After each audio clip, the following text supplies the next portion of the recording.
Guys, ഇന്ന് നമുക്ക് കക്കിരി juice ഉണ്ടാക്കിയാലോ. കക്കിരി അല്ലെങ്കിൽ പൊട്ടുള്ളരി എന്നൊക്കെയാണ് കേട്ടോ നമ്മുടെ ഇവിടെ പറയുന്നത്. കൊടുങ്ങല്ലൂരും പാറൂരൊക്കെ ഇത് ധാരാളം അവൈലബിൾ ആണ് കേട്ടോ. ഇതിൻ്റെ തൊലി ആ ഉൾഭാഗം പോവാതെ തന്നെ കത്തിയോണ്ടോ കൈകൊണ്ടോ ഒക്കെ പിച്ചി മാറ്റിയെടുക്കുക. അതിനുശേഷം ഇങ്ങനെ പൊളിക്കുമ്പോൾ അതിനകത്ത് ഓറഞ്ച് വിത്തുള്ളത് മാറ്റുക. അത് നമുക്ക് ജ്യൂസ് അടിക്കാനായിട്ട് ആവശ്യമില്ല. ചില ആളുകൾ അതിൽ പഞ്ചസാര ചേർത്ത് കഴിക്കാറുണ്ട്. പഴുത്ത് വിണ്ട കക്കിരിയാണ് കേട്ടോ ജ്യൂസ് അടിക്കാനായിട്ട് വാങ്ങേണ്ടത്. ഇത് നല്ല സോഫ്റ്റ് ആണ് കേട്ടോ, മഞ്ഞുകട്ട പോലെ ഇരിക്കും, തൊടാനായിട്ട് നല്ല സുഖമാണ്. ഇത് അടിച്ചെടുക്കാൻ വേണ്ടിയിട്ട് മിക്സിയുടെ ജാറിലേക്ക് ഇട്ട് കൊടുത്ത് ആവശ്യത്തിന് പഞ്ചസാര ഇട്ട് കൊടുക്കുക. എന്നിട്ട് ഒന്ന് അടിച്ചെടുക്കുക. ഒട്ടും തന്നെ വെള്ളം ചേർക്കാതെയാണ് കേട്ടോ നമ്മൾ അടിച്ചിട്ടുള്ളത്. എന്നാലും നല്ല തിക്കാണ്. സാധാരണ അതിൽ തേങ്ങാപ്പാൽ ചേർത്തിട്ടാണ് കേട്ടോ ഞങ്ങൾ ഉണ്ടാക്കാറുള്ളത്. അപ്പോൾ ഇത്തവണ തേങ്ങാപ്പാൽ ഒഴിഞ്ഞില്ല, അതിന് പകരം പാക്കറ്റ് പാലാണ് കേട്ടോ എടുത്തിട്ടുള്ളത്. അപ്പോൾ ഒരു പാക്കറ്റ് പാലെടുത്തിട്ടുണ്ട്, നല്ല കട്ടയായിട്ടുള്ള പാലാണ്. അത് മിക്സിയുടെ ജാറിൽ എടുത്തിട്ട് ഒട്ടും വെള്ളം ചേർക്കാതെ തന്നെ നല്ല തിക്കായിട്ട് അടിച്ചെടുത്തിട്ടുണ്ട്.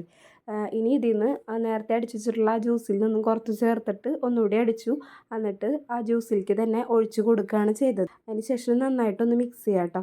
ഇനി ഇത് ഫ്രിഡ്ജിൽ വെച്ച് നന്നായിട്ടൊന്ന് തണുപ്പിച്ചെടുക്കുക. അതിനുശേഷം നമുക്കൊന്ന് ഡെക്കറേറ്റ് ചെയ്യാനായിട്ട് കുറച്ച് നട്ട്സ് ഇട്ട് കൊടുക്കാം കേട്ടോ. കാഷ്യൂസും പിസ്തയും ബദാമും ചെറിയ പീസാക്കിയിട്ട് ഇട്ട് കൊടുത്തിട്ടുണ്ട് കേട്ടോ. ഇത് കുടിക്കുമ്പോൾ ശരീരത്തിന് മാത്രമല്ല മനസ്സിനും കൂടിയാണ് കേട്ടോ ഒരു തണുപ്പ് കിട്ടുന്നത്. വീഡിയോ ഇഷ്ടമായി കഴിഞ്ഞാൽ സബ്സ്ക്രൈബ് ചെയ്തൊന്ന് സപ്പോർട്ട് ചെയ്തേക്കണേ.